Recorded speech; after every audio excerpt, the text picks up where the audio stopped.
This week, lawmakers on Capitol Hill attempted to shed some light on the black box that is the Pharmacy Benefit Manager, or PBM, system.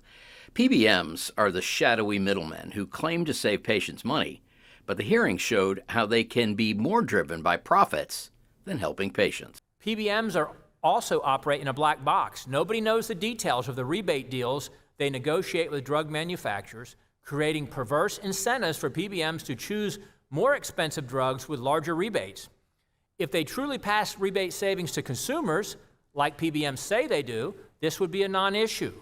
Without transparency, the PBM business model is ripe for abuse. Members of Congress heard compelling testimony that PBMs are plagued by a lack of transparency about the money they make off of manufacturers' rebates, allowing them to hide the real cost of the medicines, leaving patients and consumers in the dark. None of our employers have seen any pharmaceutical claims data at the drug level. When they get rebate information, they get it in aggregate.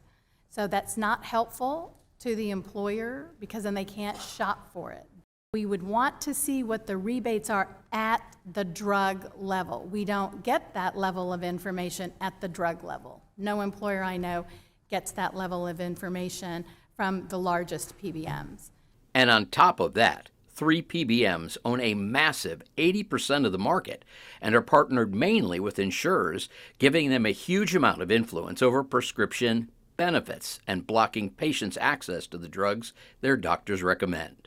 They don't let the doctor write for the drugs that the doctor wants. And they say, no, doc, you can't write for that drug. We, PBM, will not cover it. And that puts a significant administrative burden on physician practices. Congress has been probing PBMs for the last year, and the hope is their findings will lead to meaningful legislative reform to make the system more transparent and end these practices which hurt all patients.